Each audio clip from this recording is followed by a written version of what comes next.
What's going on, everybody? Welcome back to the Phase 1 podcast.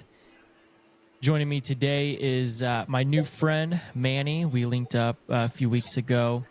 We had a really solid conversation when we had that initial conversation. So here we are a few weeks later. We're going to hit record, and we get to hear his personal stories of survival, endurance, and resilience. And he's going to highlight some of those significant moments that brought him to the mission that he's on right now. The hope is, especially if you're tuning in for the first time, to hear his story and relate to him as a person.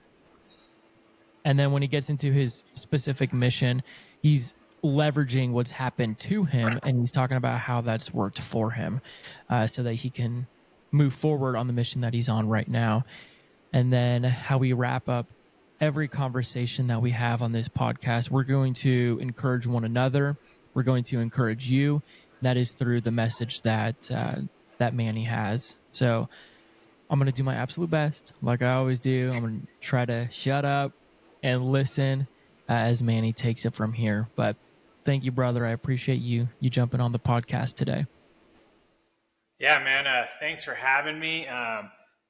It's always fun to be on the other end of a podcast as well, because most of the time on mine, it's very me going forward and listening to them. And I definitely understand where you're coming from when you're talking about the whole sitting back and listening without talking. But it's so I will do all the talking this time as much as I can, but I'm excited. For those of you that don't know, man, my story is it's long and it's non-standard, which is sort of how I live my life now, the motto of my business and everything, because the point I'm at in my career is not the normal military Air Force career. And that's what I take pride in, with the hardships I had throughout the career and the struggles and just getting to where I'm at, primarily by determination and grit and endurance, and what he talked about, being resilient and using my old survival skills to go through. But I enlisted in 2006 out of high school as a survival instructor. So that's how we have our commonality there. Went up to Fairchild.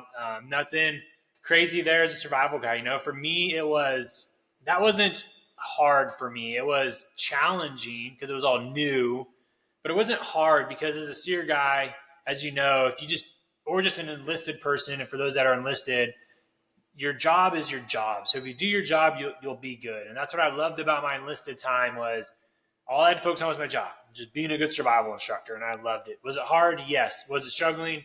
Yes. Did it test me, put me through very emotional and tough times? Not really, because I just knew what I was getting into. So that was my first 4 years of my career.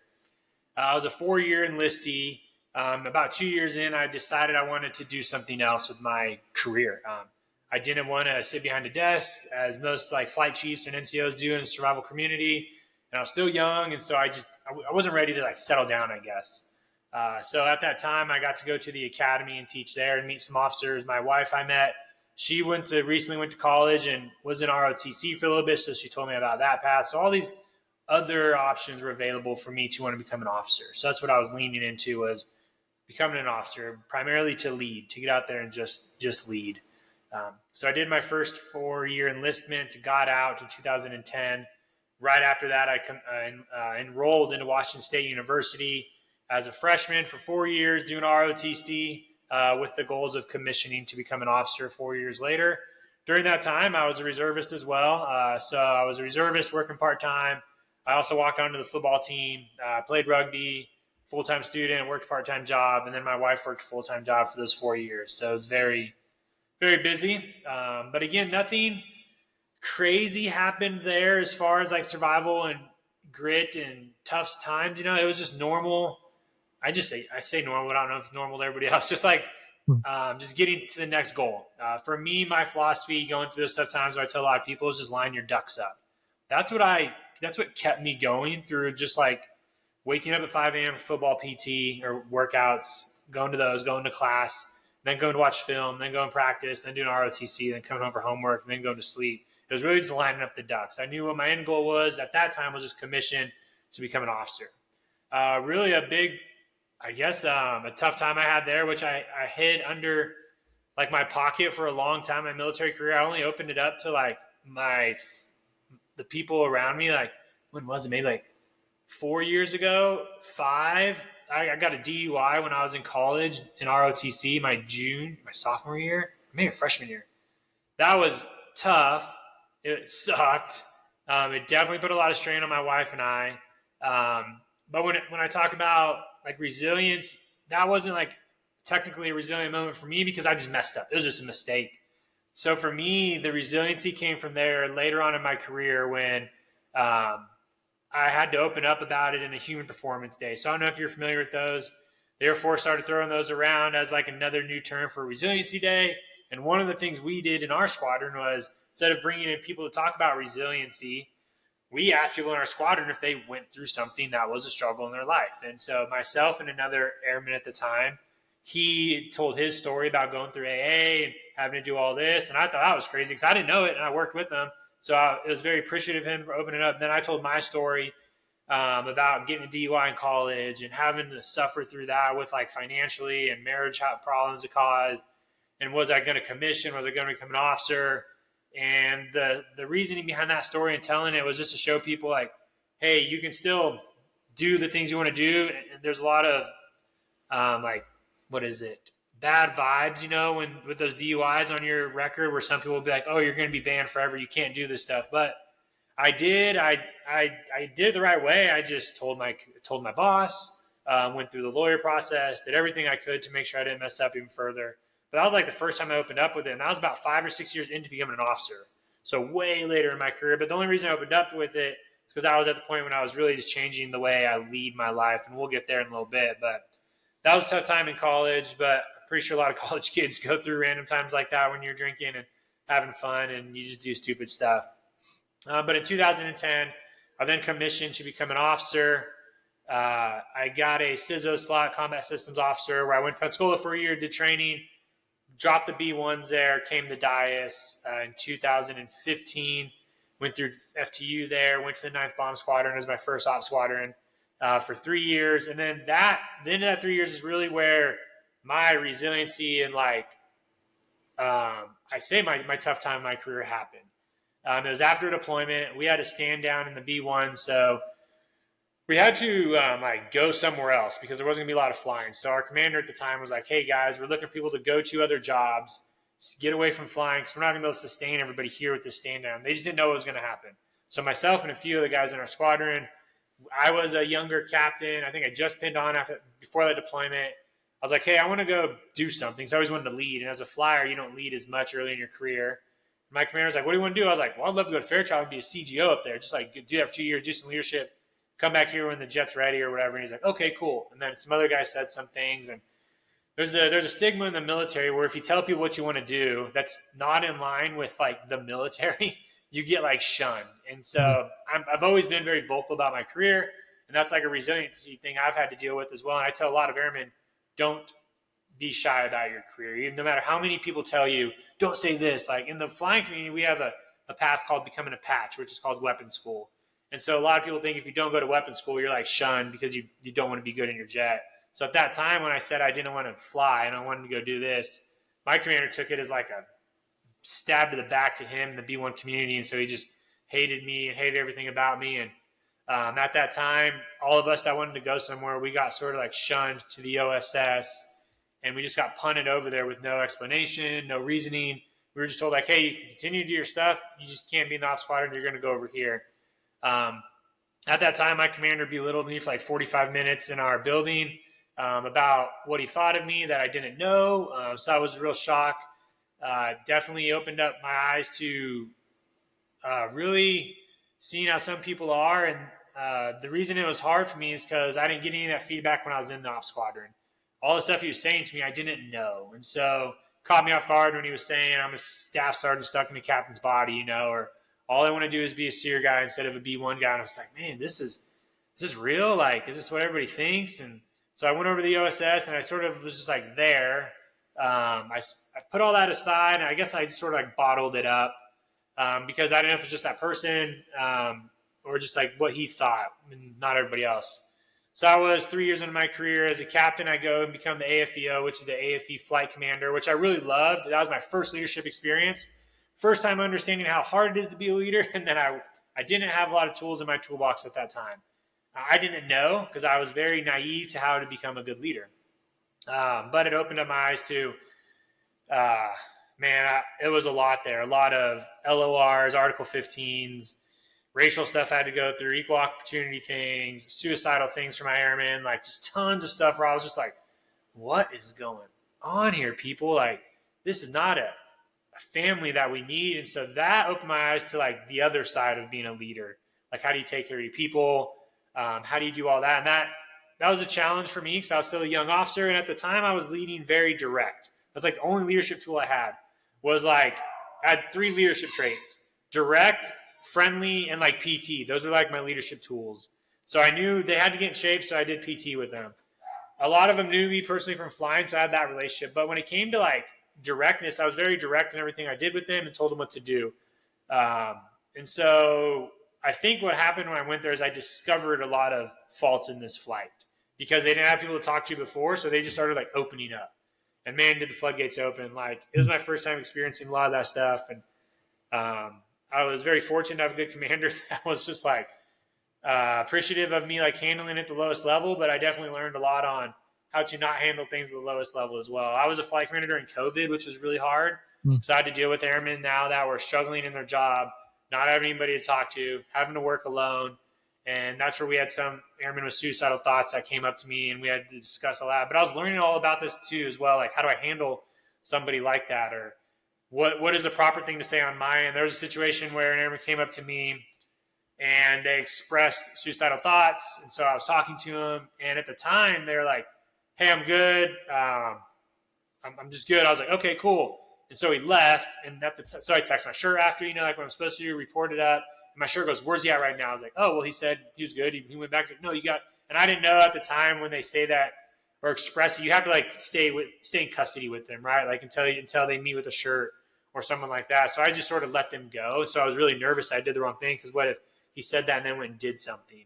He didn't. He was real honest, and there wasn't anything going to come from it. But it gut checked me on like, nobody tells you that in those suicide sapper briefs, right? Like, hey, if somebody comes up to you with this inclination and they then express it and open up and they say, hey, I'm good now, like, we go back to work or go home, and you're just like, okay, cool. Well, let me know if you need anything. Like, that's not what to do, like you definitely need to either call the shirt, they have to come and meet them there while you're there, or if it has to escalate. And so that it was all learning for me, and it was building so quick. And so I think it was all just compiling from, the leaving the ops squadron with a bad taste in my mouth, going to a shop that had a lot of stuff going on where I thought I was doing a great job. And then going through COVID was hard for me as well as a leader, because getting people together to brief was really hard. And so I got in trouble for that one time where, we had an EO situation happen in our shop with a racial thing going on. So I called everybody in, and I was like very upset that this was going on. And obviously during COVID, we had to maintain separation. So I told everybody, I was like, hey, separate when you're in this room. This is a pretty big room. Obviously, you put your mask on, do all that. I was doing all the appropriate stuff. Well, I didn't know there was an airman that was in there that just got tested for COVID like the day prior. And I didn't know that. And so he could have potentially contaminated everybody. My boss called me the next day in his office and was like, Snare, what are you doing? You can't bring all these people together with airman so-and-so who just tested. I was like, well, I didn't know. Like, he didn't tell me when he came in to report. He just reported because I called everybody in. And I was like, sir, I had to squash this on the butt. I can't take any racial stuff in my squadron. Like, this is not good. And so I learned from that as well. And I had a young flight chief at the time too. So we were both struggling with being a new flight commander and being a new flight chief, and how do we deal with this squadron? And we did it the best we could. Well, eventually we both got like fired per se, even though my commander doesn't tell me. Like, there was a day we just came in. He was like, hey, Snare, you're going to be the crew comm flight commander. And hey, Sergeant so-and-so, you're going to go to this squadron and be the flight commander. And we both look at each other, and I was like, hey, sir, like, we getting fired? He's like, no, we just need to move some people around. And I was like, all right, cool, sweet. Later on, find out I was talking to somebody else, and he was like, yeah, they weren't happy. They just had to get you guys out there. And I was like, well, okay, whatever. Like, that's cool. Learn from that experience. Like, there's another like tool for the leadership box, and don't do this when you do this, when you're giving somebody feedback. And so there was that point in my career. And at the time, for those not familiar, when you're a flyer and you go to an ops squad, you're usually attached flyer, so you don't fly as much. And so I wasn't flying as much. I was outside my comfort zone there. I was learning to lead. I was in an OSS where you're not tactically involved as much. And I was really like just trying to find myself. And so right around that time, a year after where I was in this OSS, I got moved up to an assistant director of operations, an ADO, and sometimes those roles can be very boring. It's just like, because you're just the liaison between the flights and the DO and the commander. Well, if your flights and the DO have a good relationship, they sort of like bypass you and do the thing to get it done. So I was like just sitting, twiddling my thumbs. I was like, man, this job is just rotting me right now. I'm just like, and it's been in the past known for a job for a lot of people that are getting ready to get out or that aren't flying to just go sit in and fill a seat. But that's not what I needed. I needed something to keep me busy. So at that time is really like my resilient twist in my career when it came to, and this is the thing, I didn't have to go through like a very tough time to do this resilient change. I just knew I wasn't the best version of myself. And so I work for a company called First Form, and the CEO, Andy Frisella, has a program called 75 Hard. Well, I went up to their Summer Smash in 2022, which is their big party they have for all their employees and fans. Got to meet a lot of people up there, and I was surrounded by great people, which I wasn't in the military, unfortunately. Like, for those of you that think that military people are like high-speed operators at everything they do, that's not true. They're very just like normal people working a job. And so I wasn't around the people that I was like in my SEER bubble or even in the flying community. The flying community is not as much, but like that I had in my SEER brothers where it was just like a bunch of badass killers ready to be the best versions of themselves. But when I went to this First Form thing, that's what I was surrounded by. People that were leading by example, being selfless, building relationships, take care of each other, doing all these amazing things to better themselves. And the community is great as well. What's up? Okay, 1 minute really quick. All good. It's real life, brother. And we're good. Perfect. Yeah, so at the time, when I was up there, I just saw what it was like to be surrounded by people that are just amazing. And so I left there, and immediately the next day I started 75 Hard, which, for you that don't know, it's a mental program that will just rewire you to the best version of yourself. And so no alcohol, no cheat meals. You got to take a picture every day, do a nutrition plan, 2 exercises, 45 minutes, 3 hours apart. One has to be outside, drink 120 ounces of water, and read 10 pages from a personal development book. 75 days. Changed my life. Stopped drinking, which was phenomenal at the time because as a flyer, I was very bad at that. Not saying I was like an outraging alcoholic, but I just noticed at the time it was just killing me. I was not the best version of myself. I stress it a lot to now airmen. Like, the point of the military and drinking is so bad. That is like probably one of the, if we just change that, the resiliency of the military would change phenomenally. The peer pressure of alcohol, the thought of people just getting together to go drink. And the flyers, we do it a lot in our roll calls. And I'm just like, man, now that I've been on both sides, and that's what I talk a lot about with my resiliency. I'm so passionate about it now when it comes to leading by example and being selfless to be selfish and build relationships because I've been on the other side. I've been the average person. And now I look back and that is my resiliency and endurance is I know now I was not the best version of myself. I wasn't the best husband. I wasn't the best father. I wasn't the best coworker. I was average. I was the gray man, right? Like they tell you when you go to basic, be the gray man so you don't get picked on. I was the gray man as a flyer. I was like just that line wizzo, being average, doing what they got to do. And that's hard when you develop a very high mindset mentality because you struggle with that, thinking that how much time you wasted in your life being average. And so I get very upset when I tell people about it and when I think about how much time I wasted doing that stuff. And it really, but at the same time, I always have to stop and go, well, that Manny that went to that Summer Smash made the change though, you know? So like that person, I think, because they actually decided to make the change, they didn't like continue on. So I'm blessed for the past 5 years to now have that best version of myself, to lead by example. So now I've developed, and so to continue my career-ish in 2022, I was still in that OSS squadron, but I was now just living the life. When I say living life, like living the best life for me and my airmen. I was leading by example. I was starting to do a lot of endurance stuff when it comes to mentally, like hard rucks, long endurance things. I picked up endurance training. I did my first half Ironman, did my first marathon, did a Baton Death March, 4x4x48, and just started pushing myself to beyond my limits because it just opens up so much of the capacity you can handle as a person. So that was in 2022. 2023, I deployed to Shaw, which was a tough time in my career because I didn't know what I was going to do next. I was after that half Ironman in 22, before the deployment, I was really considering getting out.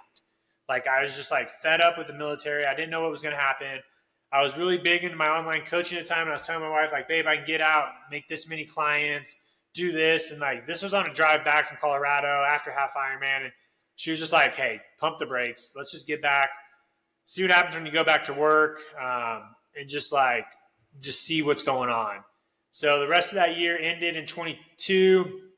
Going into 23, I'm still like doing all this hard stuff. I started rucking a lot more. I met a lot more airmen on base that I run a program now with to help ruck and motivate and build resiliency. And that gave me another family outside of my flying family that I didn't have. It gave me people that had the same mindset as me, and that I was able to lead and motivate and help challenge themselves. That's what really helped my resiliency, was being able to help other people. I think that's what people need to understand too. If you're struggling, sometimes it's being able to help other people can help you as well. And so the biggest thing I tell a lot of people, if you are struggling with any mental capacity or just going through a tough time, dude, you got to find people. You got to have people to talk to, or just do something hard with. And it may take a long time, or it could just be like just going to a gym, just talking to somebody there, finding that other niche of a group of people. Because you'll be surprised, everybody has a story. So like all these airmen I ruck with, we all have our own struggles that we talk about on these rucks.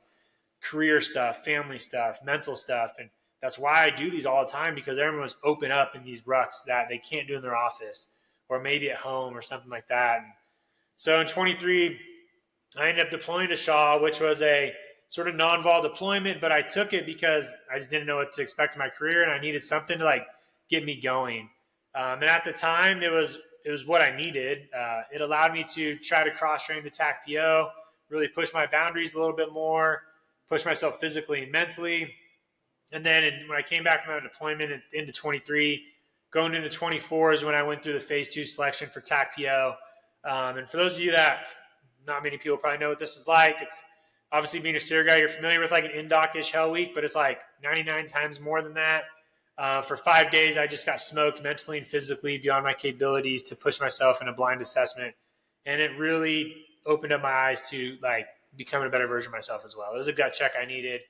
I made it through the selection. I was one of the best in the class for how old I was. I was smoking those young guys, just leading by example, but I didn't get selected. And that is so far, I say, the hardest point in my career, because everybody I talked to going in that week was like, dude, man, you got this, man. Like, you're a prior B1 guy, you're a prior SEER guy, you're a B1 Wizzo, you're about to be major, we need you in our community, you're in great shape, just go there and crush the week. And I was like, what do I do? Like, how do I succeed there?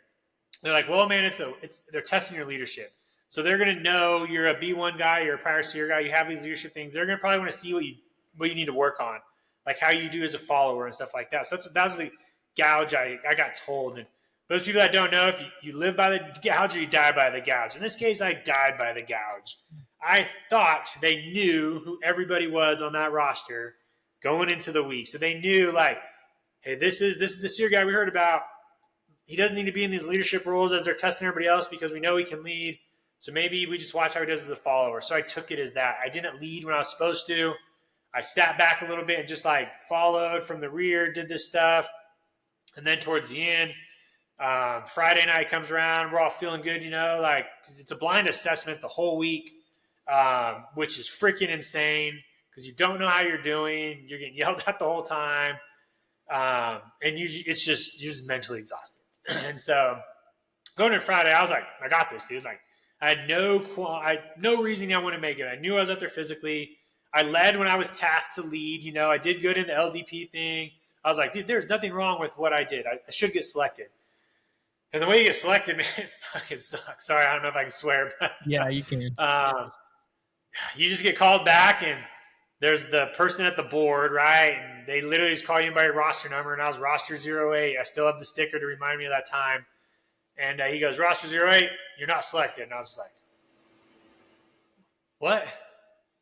And then he looks at this, like there's like a chief next to him. You got anything to say, chief? And chief goes, we just don't want to take the risk. And I was like, what the So I walk out, like I was freaking pissed. And there's a psych doc there as well. And they're like assigned to you. And she's like, do you want to say anything? I was like, no, what just happened? Like, how? Like, no, like, what the heck? And she's like, yeah, blah, blah, you got to work on this and this. And I was like, this is, no. And I just couldn't believe it. Walk back to and the thing is, you walk back to the tent where all the people are. And so they know right after if you get selected or not, you're either happy or you're crying. Well, I'm crying my eyes out, like freaking just like pissed and crying. Didn't want to talk to anybody. And there's other guys that are going after me and they get selected. A couple of us don't. And so there's like this group of those that got selected, those of us that didn't, and you're trying to like console people. And I was the most irate one there with emotions because just everybody thought I had it in the back. The cadre, after when I did my feedback, thought I had it in the bag. And so I called my wife right after, she's like bawling my eyes out, And I was like, hey, I didn't get selected. And like, so glad she said this. She just said like, God has his reason. And I was like, oh my gosh.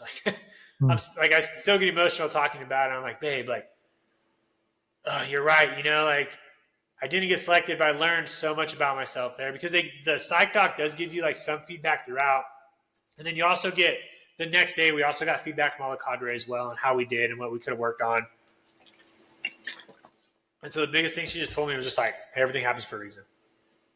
Like I'm still blessed this day. I was able to do it, right? Like not many majors that are 36 years old get to go through TACPO selection and make it all the way through and work with some of the most physically capable guys out there.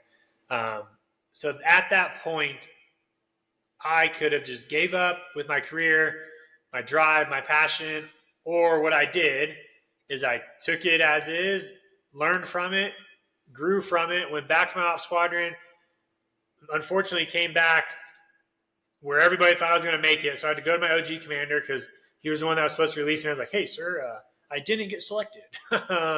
What do I do now? Sorry. At the time, he was like, well, you can either go back to the flying squadron or you can go do this other job. Well, I tried to do that other job, found out I couldn't do it, so that sucked. So I go back to the flying squadron, and this is where I talk about resiliency as well. I could have went back to the flying squadron bitter and sour and upset that I didn't get selected to be a TACPO, and then I'm now back in an ops squadron that kicked me out before 4 or 5 years ago. I could have went just because that's what happens a lot in the flying community. People will leave and then come back bitter because they're coming back to the flying community, which they may not have wanted to do. But that's not who I am anymore. So I came back and I was excited. I was welcomed, which I didn't expect. The squadron commander was amazing. He was like, Snare, dude, we need you. We don't have a lot of experience. You're one of the only 3 guys in here that's actually dropped bombs in combat. These guys need someone like you. And I was just like, okay, cool. Like I'm not coming back as like this guy who tried to leave and now he's back. We don't know what to do with you. He was like, we got tons for you to do. We need you here. You got to go through FIC. We're about to go on a BTF. Are you ready? And I was like, hell yeah, man. Like I'm coming back as like a young guy at heart as far as the tactics and flying goes. So I was excited there to get back in the jet because I didn't fly a lot when I was in the OSS. But I was able, and I told him what I wanted to bring was not the tactics in the jet, but the resiliency and officership on the outside. Because that is my goal now in the flying squadron, is to build better officers, not flyers. We have our patches and our instructors to build good flyers. And a lot of flyers are not good leaders and officers early in their career. And it hits them hard when they get to like a major and they're just now leading. So my job now is to develop them as better officers and people. And the way I do that is the way I live my life by my 4 philosophies. Lead by example in all you do. To be selfless, you have to be selfish. Build relationships based off trust and care. Challenge the road in front of you, getting comfortable being uncomfortable. That's how I live my life every day. That's my motto. That's like my philosophy. And I talk about it on every one of my podcasts. And I tell people everything I do aligns with those 4 core traits. And that's what I try to teach people now by leading by example on all my social media platforms. A lot of people that follow me, they're like, dude, how do you like work out all the time and spend time with your family and do this and do that? And I've come to the point now where I don't say it's easy. I say it's freaking hard. Mm-hmm. But that's what makes people resilient, man, is doing hard things. That's like my key to teaching someone how to be resilient. It's find something hard. And I'm not saying you have to go run a marathon right away, right? Maybe it's just go walk a 5K. Maybe it's just go like, I don't know, go for a swim if you don't know how to swim. Go read a book if you don't read. That could be hard. Go talk to somebody. Like, you'd be surprised how hard it is for people to go meet somebody new at like a restaurant or someone on base, like at another shop. That And I'm reading a book right now, and all the books I've read when they talk about like developing growth, it's you develop growth in uncomfortable situations or failure. That's how you grow, is through failure and through struggles. For everybody that's listening that has struggled, and it wasn't based off of like their intent, right? It was just a hard moment, a death in the family, or a divorce or something like that, where you're like, how am I supposed to grow from this when it's not like something I wanted to fail at, right? Like running a marathon or doing something hard or trying a new job, but it's just a struggle that happened in your life. Dude, like, it's going to happen. That's what I tell a lot of people now. Like, struggles are going to happen.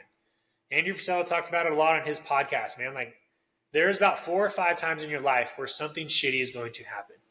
You can't do anything about it. You can prepare by knowing it's going to happen. So that's one of my biggest things I teach a lot of people now about doing hard things in life is like something is going to happen. You are going to fail. You are going to, I don't know, get a DUI, or you are going to fail a test, whatever. If you know it's going to happen, you can bounce back a lot faster. A lot of people think they can get through life with nothing happening. And then when it does, they just derail completely because they're like, oh, I didn't expect to fail. I thought I was going to ace everything in life and be successful. And it was going to be all sunshines and rainbows. Like, dude, no. Successful people do not have a rainbow cake life. Every successful person I know, I follow, dude, something happened hard in their life, or they've put themselves through difficult situations to become great. That could be starting a new business, right? Like we've talked about your phase one approach, you know, like what's that like when you start off when it's just you and one other person at a workout, right? Like I have the same thing with my rucks, you know, where it's just maybe just I'm the only one there. Like, do I give up? No, that's the challenge for me now. So I'm at a point now where I don't do it for myself. I do a lot for those that follow me, and I want to lead and motivate. I motivate a lot of airmen on base here with everything I do. I do a lot on social media I share a lot of how I commissioned to become an officer because not a lot of airmen know how. And it's funny, the more I do this stuff, the more people want to do it actually. It's interesting. Like the more hard workouts I do in my death cave or on base, more airmen like it. It's because they need it, man. These young kids actually do really want something hard to do. Their jobs aren't giving it to them. A lot of jobs now it's like hard to do hard things because they don't want their airmen to do it because they think it's going to break them. But you have to get broke, man. You have to be beat to get better. And so that's to lead into my mission. And I'll go back to make sure I cover the tough time and struggles. But my mission now is to show people you have to be broke. You need to put yourself through challenging times. Now, if you can control those challenging times, that's even better. And for me, it's the fitness stuff because I love it because it's changed my life. Like my kids work out with me, my wife, you know, like I have seen the benefits. And that's what I tell a lot of people, like I said before, I've seen it. I've been on the side where you only run 1.5 miles a year for your PT test, and that's all the running you do. I've been on the side where you say this is going to make you a better leader like PT, but now I'm on the other side where it does. And I highly believe, and I've seen a lot of research, and I follow a lot of leaders, you know, and perception is everything, man. If you look like you're in shape, you look like you have discipline, you're going to be perceived as have better leadership skills, but you will have them as well. So that's why I talk a lot about on my social media. If you're trying to figure out how to get better, challenge yourself physically. A lot of people are going to say, well, my job doesn't require me to be in shape. I don't care. Your kids do, your spouse does, your family does. You do. You do. And the military doesn't care when you get out. Like, you still have a career outside the military. So that's what you need to take care of. And so my mission is, and now for those, so let's just say survival, endurance, resilience. My survival story is living the non-standard career. And I preach a lot of people like, don't let the military tell you what career you need to do. Is it going to be hard to do your own? Yes. But I still tell you, still get to the end goal. If your goal is to be a chief and you retire 20 enlisted, and you think the path is like, go to this school, go to this school, go to this school to get here, what's going to happen is you're going to do this and think you're lost, but eventually it's literally going to come right back to the same spot. And nobody's going to care what happened here when you get here. Nobody cares. Nobody cares where I'm at as a major on getting away from flying, going to the OSS, doing this deployment, trying to cross train attack PO, and getting a major. They see me as every other major right now. Like, that's all they see. They don't see this. I know what I did to get here helped me become a better major than most majors here. So that's my survival portion and that's ties into the endurance as well. You got to be in it for the long game. You got to have a big why. Why is huge. If you're going through a tough time and you're struggling, dude, find a why and just hold on. If you're a parent, dude, you have the ultimate damn why. Like, it's ridiculous. Your kids are the spitting image and example and life of you. Like, that is the ultimate why. It's very cliche because a lot of parents say it, right? But it's true. If you don't have that and you are struggling, that's where you just got to find that niche of somebody around you and just like hold on. You have to be open and honest. That's how you're going to build better relationships as well. I'm very honest and open with a lot of the airmen I work out with, which in some people's perspective is probably very like fraternization or whatever they want to call it, or inappropriate. But it's not inappropriate when I can get airmen to go ruck 6 miles at 6 a.m. in the morning, or I see them go get picked up for OTS on their first selection because they've been rucking with me and doing volunteer things, or see them win a quarterly award or get selected for staff, like all this stuff, because they've put in the work on the outside. For the resilient side, I think I've hit that a few times already. Life is just going to throw curveballs, and that's where you have to be resilient. Like, my career has definitely thrown curveballs at me, but now that I expect them or I know it's going to happen, it allows you to bounce back a little bit quicker. That's why knowing you're going to fail and knowing shit's going to happen, you bounce back faster. It's when you don't think it's going to happen or you don't want it to happen or you're naive to it, it just hits you a lot harder. Like a lot of people in the business side are probably like, I'm going to open a business. I'm going to freaking make $1 million. I'm going to hire a bunch of people. And then that first like 6 to 9 months, you have like $10 and you're like, damn.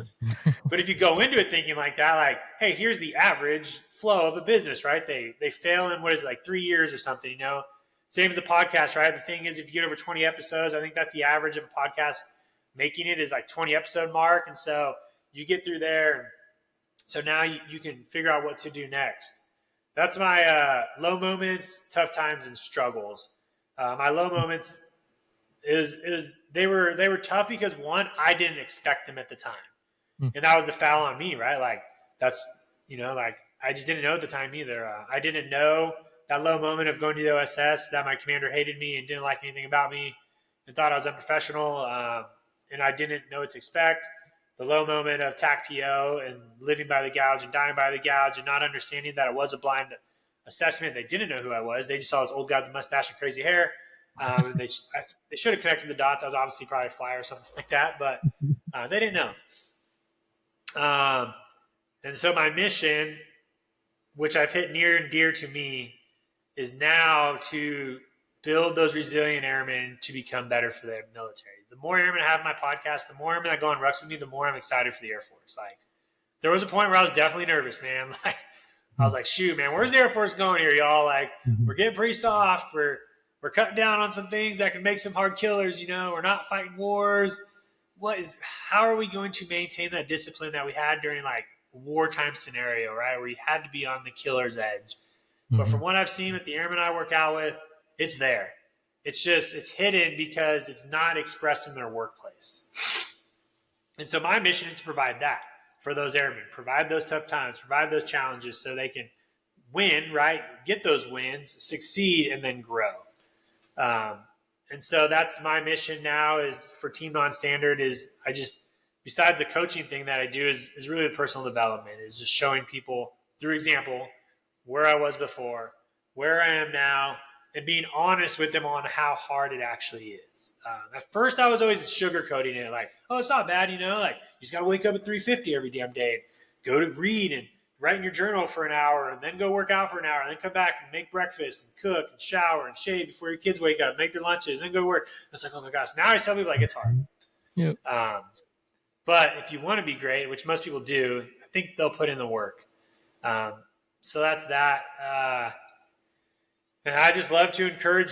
I'm a huge fan of appreciation, man. Like, that's one of the most underrated tools in the military, and I hate it.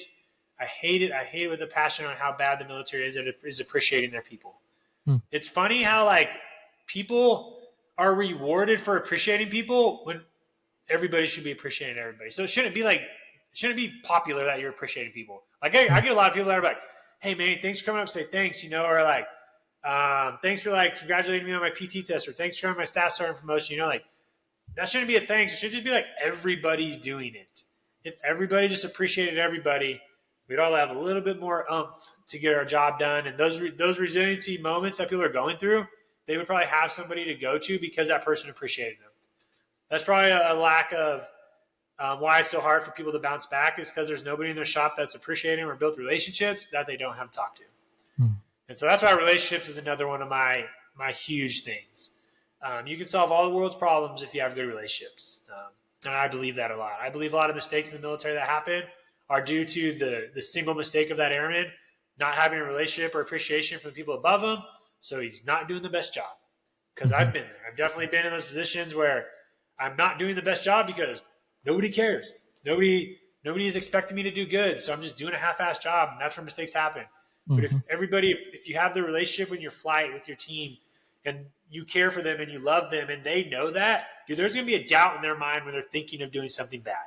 Because they're going to know, like, dude, if I drink tonight and I get a DUI, man, Johnny's going to be pissed, man, because he's waiting for me to go gym in the morning, or we're supposed to go to church together, or we're supposed to go on a family dinner. Like, that is going to stop a lot of people.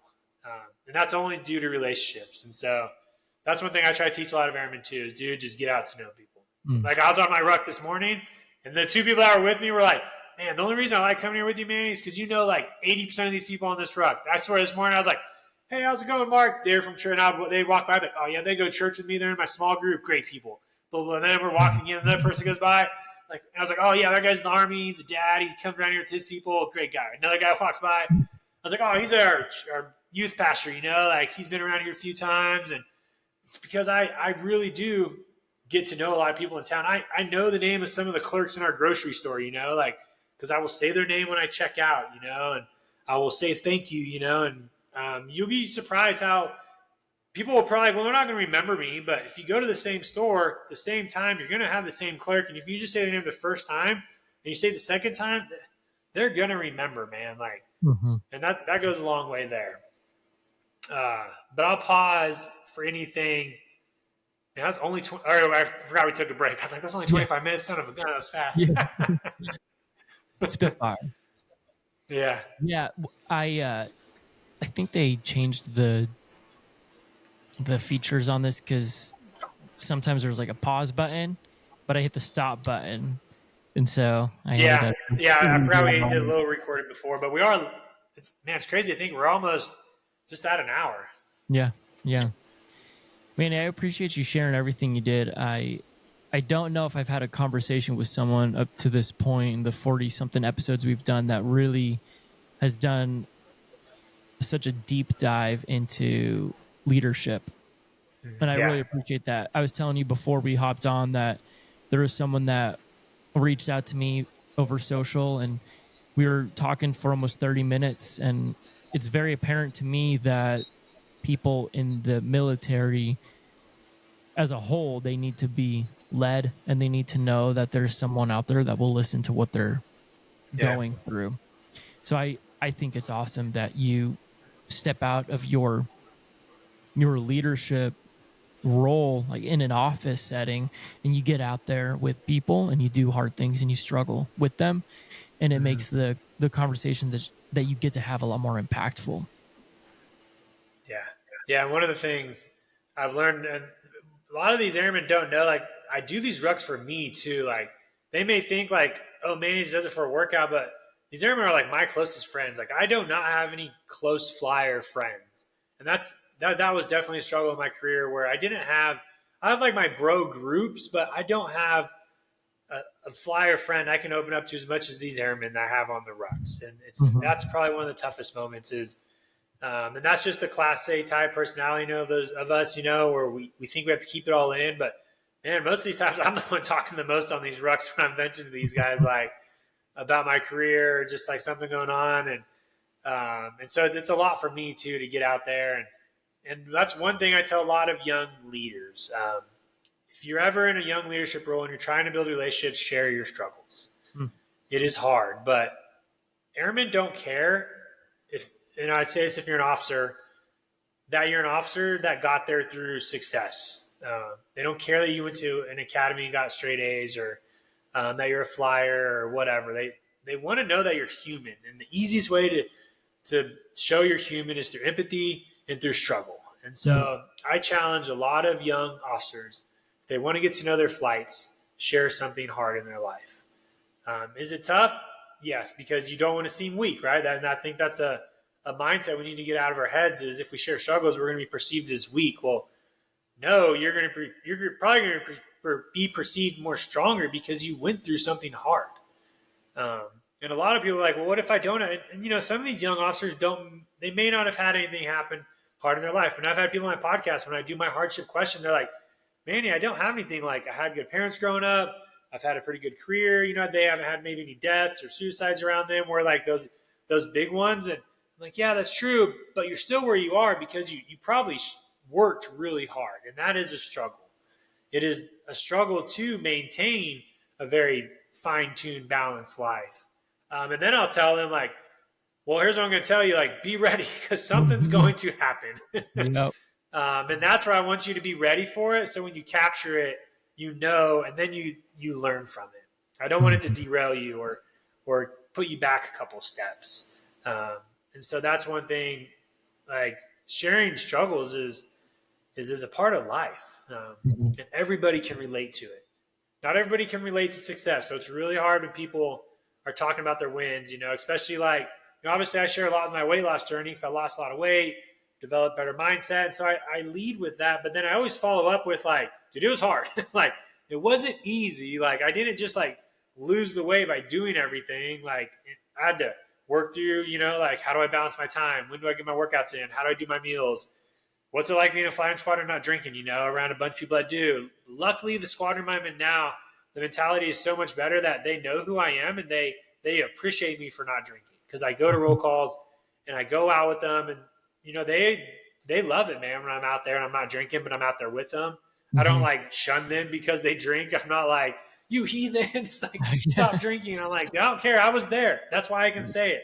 I've been there. Like, when we go on BTFs and trips, like I was in Vegas a few weeks ago, I had a beer out there because I'm in Vegas. Like, of course I'm going to get a Guinness on draft at a German-themed restaurant because it was amazing and it was good. But I lock it in right after, man. Like, or I just had half a beer because I'm not used to drinking a full beer. But that's the thing, too. You have to I think the other thing, and I'll hit this really big because this is a big thing of mine, is balance. Like, how do people, one of the phrases I love is the way you do one thing is the way you do everything. That is one of my pet peeves of the military. The military is so big on just doing one thing. Be good at your job. Like, that's all they care. So they teach people how not to be good at other things, but only be good at their job. And they wonder why airmen have such shitty lives outside of their job because we're not teaching it. We're telling them, like, dude, to make 7 level or make 5 level or make staff or make captain or make major, you have to be doing this in your job all the time. You got to be working 7 and leave at 7. Like, that's how you succeed. No. I do more work in 2 hours than probably most officers do in 8 hours because I'm very strict with my time. I have time block for, like, when I check my emails, when I send emails, when I work out, when I go study, when I read, when I come back to work, when I check my social media. Like, it's separated, but I get a lot done in those hours. So that's why balance is probably one that breaks a lot of people, I think, because that person that's going through a tough time doesn't know how to balance it with everything else. I do like the word balance. Some people use harmony or flow or whatever. I like balance, but I also like putting it in a picture, right? So one of my favorite podcasts is Ed Milet, Matthew McConaughey. And Matthew McConaughey says what he talks about is he uses, like, it's like a debit credit system with his 5 key areas: faith, family, finance, friends. And I think he says success or career. And wherever he's at in his life, one's going to be in red, which is like debt. And then one's going to be in the credit, positive. And they're either going to be in yellow. Like, those are the areas he looks at it. So, like, when he's making a movie, right, his career is in the green because he's focused on that. But his friendship and maybe family are going to maybe dip in the yellow or the red because he's not focused on them. But he knows after the movie, he's got to, like, readjust, recage, and look and go, ooh, let's pick this bad boy back up. Maybe I need to text Johnny and see how they're doing, build my friendship back up. Or, like, take my wife on a date, build that back up. And that's life. Like, that is literally life right there. It's an ebb and flow of what's a priority now, what's a priority 6 months, a year, or 5 years down the road that I need to keep an eye on, and how do I pick it back up? That's how I do a lot of my planning. A lot of people in the military focused on, like, 3 to 5 month planning, which is horrible. I plan like 3 to 5 years. like out. Like I'm already thinking of what I'm going to do when I retire. That's why I started my LLC. I'm thinking about where we're going to build animals in 3 to 5 years from now. How I'm going to build my shed. I don't even care what goes on next week because it's already built into my habit and routine. So that's what I teach a lot of people now too is, hey, stop looking so close. Look further out. A lot of people get so stressed with like what's going on next week or if they fail a test this time or something like that. It's like, dude, nobody cares really, which is another baffling moment, aha moment I had in my life when we overthink so many things of what other people think. Mm-hmm. That probably causes a lot of tough times in people's lives too, when they're overthinking so much of what somebody else is going to think. Like, let's say they got a DUI, right? Now they're overthinking of like, what's my boss going to think? What's my commander going to think? Am I going to get kicked out? What's my wife going to think? Dude, if you just tell them, I don't say they're not going to care, but they're not going to think of what's going to happen, of what you thought's going to happen. They're probably just going to be like, dude, that sucks. Let's bounce back. Let's move on. You're going to be like, oh, okay, man, I just worried like the past week before telling you of what was going to happen, and I was stressed out about work. I didn't go to the gym. Dude, like, don't care what other people think because they're not going to remember, and it doesn't matter. Mm-hmm. Once you come to that mindset of like, just tell them they want to hear it, and then they're going to forget about it, it makes it easier. And so I'm really open about that as well. Like one of my biggest leadership traits is be transparent. Don't hide things or don't try to wait. There is no right time to say something. You know, a lot of people think there is a right time to like start a weight loss journey or start a business or take a test. No, just do it. Because you'll figure it out once you do it. You're either going to fail and learn or you're going to succeed. Cool. It's 2 options. Yeah. That's really all it comes down to. So that's the balance thing I think a lot of people have a hard time with. And obviously the military doesn't teach a great job on balancing them out. They just tell you, right, like, you're in the military, congrats, you know how to balance your finances as an airman, you know how to, if you have a girlfriend, I don't know, move into an apartment or do other things, or if you have a family, you know how to take kids to school. They think you know all that, and they just want you to do your job. And so now that's what I obviously try to help people with too, is like, hey, and that's what I learn on these rucks. I'll learn like that they're having a hard time here, or they're having a hard time here, and we'll talk about it. Usually once they get it off their chest, they're like, okay, go take action. Go execute. Go do. Don't just think. So that's one of that's another, I'll say, message, words of encouragement, you know, and like a mission that I help out with as well. And that's why I show it, because people want to see it. They need to see it. They need to see somebody succeeding, but also somebody doing this stuff, because a lot of us need to see it before we even do it. Like, I didn't believe 75 Hard was legit, you know, until I started following people that did it. I listened to some podcasts on his podcast, people that did 75 Hard, and I was like, man, they're getting pretty good results from it. Okay, maybe it does work. Maybe I should do it. Same in the military. You see somebody that made staff, and you go, oh, that person made staff, and they did this. Oh, maybe I should do it. So I get a lot of airmen that reach out to me, and they're like, hey, thanks for showing me how to commission. You know, I didn't know this was a route. I'm going to do that. Or I didn't know what ROTC was. I didn't know what OTS was. Or you get a lot of other branches that reach out to me, and I have no idea. But at least now I opened up their idea to commission or be an officer. But that's also why I have people on my podcast that did these routes. I've had, you know, Marines, Navy, Army officers enlisted. I just had a Chief Warrant Officer 5, which I guess are like unicorns in the military on my podcast. And so that was pretty cool to have him on there. And that's how I learn as well. I'm always learning through my books, through my podcast, through listening, through social media. And yeah. I appreciate that. I really do. I want to rewind a little bit because you were talking about people needing to be more appreciative, and they also need to have the feeling of being appreciated. It was just last year. I mean, I'm 12 years in right now, so I was at 11 years at this time, and I spent 3 years in San Antonio. I was stationed at Lackland, and during that time, separated, got a divorce, and then I started going down I don't know what kind of path it was. I'd have to think about how I want to word it, but it definitely was a personal journey, and internally I knew I needed to define my holistic strength. I needed to figure out how am I going to be healthier physically, mentally, emotionally, spiritually, while navigating the inevitable adversities that I'm going through. And so I needed to volunteer for discomfort, but along that journey of running ultras, I still was combating the ripple effect of divorce. And I got to this point where I just was so overwhelmed with financial burden, started developing suicidal morbid ideations. And this was after running ultras. Like I honestly don't know how many I've ran, but I Crazy. I was like, I just got to do it. I just got to keep running and going further and learning and gaining wisdom, all these things. And I still am very human, and kind of lost my balance. But during that time that I checked into mental health and started seeing them on a regular basis, well, actually, it wasn't really that regular. That's another conversation we can get into. They were like 6 weeks spread out, and I told the mental health team, I was like, if this is all you have, like, I just need you all to know, like, I'm surviving on my own every day, and I'm going to bring others too. And then put on a resilience ultramarathon on the base in November of 24.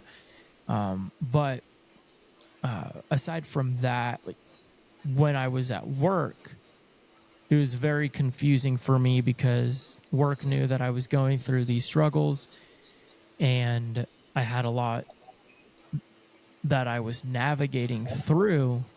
And at one time, my supervisor said, "Hey, we're going to take a lot of the responsibilities off your plate so that you can focus on yourself, your health, and your divorce." And I said, "Oh, thank you." So I didn't have a lot of responsibilities on paper. And so I didn't think that they were expecting a lot from me. And so I took that and I ran with it. Some days I would give bare minimum. And then some days I would give more. I gave what I could. And then sometime later, that same supervisor called me into the office and said, "Your performance overall is bare minimum at best." And I remember just stonewalling, like completely gray, because a therapist that I had at one time said I either in highly stressful situations go gray or gorilla. So I'm either going to stonewall or I'm going to rage. And so I'm Yeah. just sitting there like totally shut down. And I'm like, the last conversation you had with me was, we're taking the responsibilities from you because you have a lot going on. So you need to focus on your health. And that's what I was doing. So it was confusing to me because I didn't feel appreciated for what I had to offer. So it was a bit of an accountability check for me. Like, all right, maybe to a degree I am giving bare minimum on some days. Other days I'm performing more, or giving more than what I have. But I remember in that moment, it in that season, it felt gut wrenching. So I was like, oh, I just need to feel like I'm valued. I didn't feel like I had any value. Yeah. So to tie into what you're saying, my understanding and my interpretation of that and encouragement to those that are listening is find the value in yourself and then show others that you work with the value that they have. And we can do that through appreciation. It's just Yeah. simple things like saying thank you, or, hey, I see you. I see what you're doing and I'm grateful Yeah. for the things that you're doing. Simple Yeah. stuff like It's not hard. that. Mm-mm. Definitely not hard. Yeah. Those are some big things that I wanted to lean into. But truly, I'm grateful for you taking some time out of your day. I know you're rocking dad life at the moment. But yeah, I appreciate you taking some time to chat with me, and it was cool for me to hear your story, your mission, your message. For those that are listening that want to stay connected with you, because you've got your own podcast, you're working on a business, you're also in the military. How can people get connected to you? Yeah. My main funnel is just my Instagram. It's just Manny Mustache. And then the podcast is the Nonstandard podcast. Those are like the podcast is obviously going to help because just like with this one, people will learn from it and they just get to hear somebody else talk. And so they can appreciate that and figure out how that connects with them. And then my social media is just there really to show people the TikTok that I have. I don't know off the top of my head. I have to look it up, but that's where I do a lot of my leadership and military side. And that's like another topic that is always a tough one is social media, right? And that's where I tell a lot of people about social media is the military perceives social media as a bad place because the big people in the military watch the bad stuff. Like that's just the plain and simple side of it. The leaders in the military that hate social media is because they watch bad stuff on social media. When I say bad, like garbage, right? Like stuff that has no personal growth. Like they're viewers, right? They're viewers, which is what social media is sort of intended for the people that don't want to learn from it as a viewing platform. The leaders in the military that hate social media only view it as a viewing platform. I preach, and those that follow, that I follow, and that I connect with, use social media as a social platform to provide and gather good data. Like I follow and connect with people who are more successful than me. Why? Because that's how you become successful. I don't follow people that are shitty people living a bad life because I'm going to build their habits. Atomic Habits says it clearly. You build your habits based off 3 people: the successful, the many, and the close. The close is most likely going to be your immediate family. You build habits off of them. The many for the military is those you work around. Most likely you're going to build bad habits. I'll just say you're going to build bad habits for people in the military. It's the successful people you need to find. And that's, for me, it's social media. I follow, build habits off people from social media. So my social media is not garbage or a viewing platform. It's like a learning platform.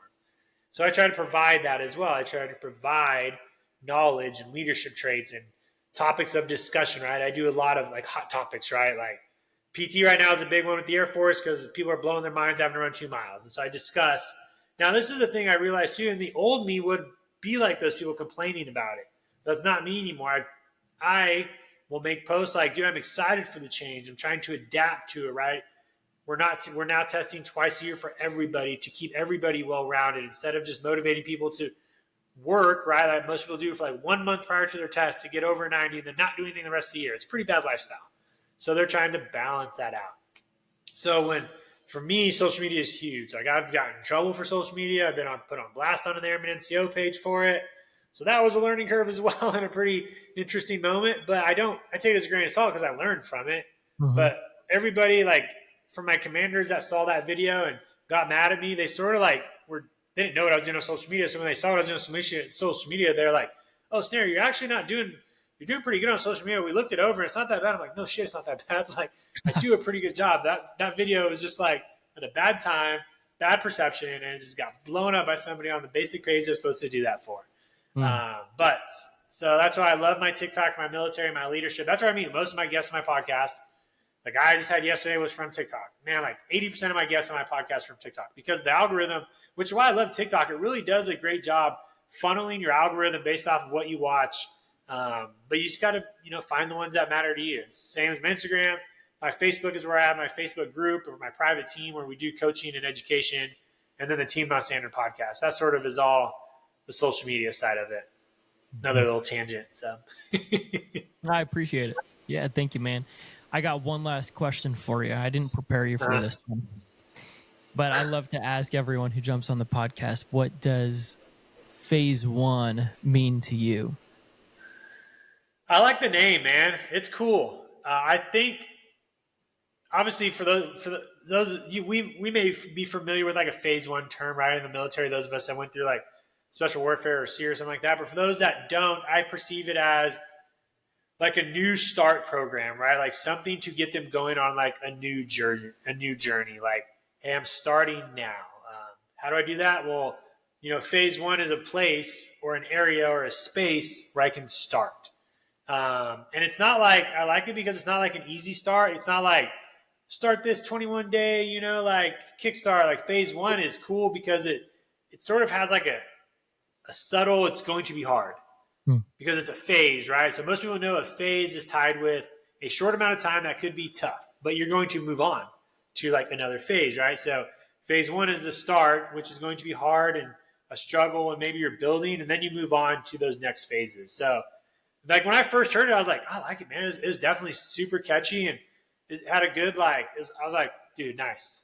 It wasn't just like, I don't know, kickstart your life with this. I don't know. Yeah. Like mine's Team Nonstandard, so it's definitely very like off the cuff, and but that's just like my lifestyle, my mentality, and I'm pretty sure that's why phase 1 is sort of like that with you. It's got that meaning behind it. Yeah, I Did I appreciate hit it that. on the head, or how'd I Oh, do? yeah, you crushed it. I love to ask that just like on the spot, just Yeah. because I think the main reason I love asking that on the spot is because when I was struggling, I was volunteering for discomfort in Texas heat, running when I didn't want to, but I knew I needed to because, like you've said, like we've either struggled or suffered or it's going to happen. Yeah. And I just was preparing. And I think that you can relate to this concept as well. Like when we're jumping, we we're either like on standby, so like yellow light, that's standby. Or if we're jumping out of a Huey, like if they tell us stand by, like that's the kind of mentality that I'm in, is get ready. And Yeah. then green light is go. So I don't like to be in the red. I'm always living either on standby or green light go. That's that's exactly how I live my life now. Like everybody always asks me, like, Manny, what's the next like crazy event? 'Cause they know I do these. Like, dude, honestly, I'm at a point now where I'm always ready. If like you wanted Mhm. to message me and go, dude, I'm doing a marathon down the road. You ready? I'm like, yeah. I'm not Yeah. gonna be like, oh, dude, I need like 3 weeks to train. Let me go. Like, no, let's go do it. I've done that before. I've had a buddy. He was doing a marathon in another town, first one. I was like, bro, when is it? He's like, next week. Dude, I'll just go outside of my neighborhood here when I was deployed in Shaw, and I found this like 3 mile down and back loop. I ran it 4 times for him on the same day. I was like, I'll just go run a marathon. Nice. Like I'm in the same spot. You call it yellow. I just say I'm always ready because Yeah. I've had it and be like, dude, I don't know if I'm ready for this ruck tomorrow, or I don't know if I'm ready for the PT test. I'm not gonna be like an officer that's like, oh man, dude, I wish I was training or I joined you. I'm like, I'll go pace you right now. I'll go do it in damn near boots, so probably run faster than you to motivate you. Like I'm always ready now, and so that's the hardest mindset to have right now. Is like always. That's why I can do this 100-mile bike ride next week, even though I haven't been riding a bike all year. I've been ready training with all my endurance stuff to be like, dude, I can hop on a bike and suffer for 8 hours. I don't care. I've done it once. I know I won't die. So Oh shoot, I love it, man. I yeah, appreciate that. But yeah, like the idea of phase one, it speaks to everybody a little different, but the overall theme, I believe, is similar. And it's just being ready, and being yeah, relentless in our pursuit of progress. And whether we're in a state of like hopelessness, like there's an opportunity to find that lost hope, and it can be on the other side of discomfort that we choose, but it makes us better and it makes us a little more capable of enduring that discomfort that is coming. So yeah. yeah, man, I appreciate you and your time. I yeah, thank you so much. You got any parting Uh, words for anybody tuning in? Man, I feel like I've talked quite. That's the most I've ever talked. And like that's a lot. But like I'm just super passionate about it, man. Like, Yeah. and that's the thing. I love it. It's just a great way to live. Understanding, like where we've been, where we're going, how to get there, and now just showing other people that through tough times that are going to happen. You're not the only one that's going through it. Honestly, I think a lot of people think that too. They think when these things happen, like they're the only one. Like if a divorce happens or something like that, they're the only one that it's happening to, so they can't talk to anybody or they don't know what to do. It's like, man, dude, I bet you if you went into your office and you said like you were doing this, somebody would probably be like, dude, that like, or I know somebody that's going through the same thing, or like suffer through bonding or whatever that term is. Like it's a pretty common term. Mm-hmm. Yeah. Yeah, for sure. And I just don't want anyone ever feeling like they're alone. And that's why I think Yeah, vulnerability is very important. It's not a sign of yeah, weakness, it's a sign of strength, especially for men who, for the yeah. most part, think that vulnerability is a sign of weakness. It's not. It's just a way to connect with other people. It's true. That's good. Yeah. Thank you, man. I appreciate your time. All right, everybody. Stay ready. Until next time. Peace. Love. Keep it real.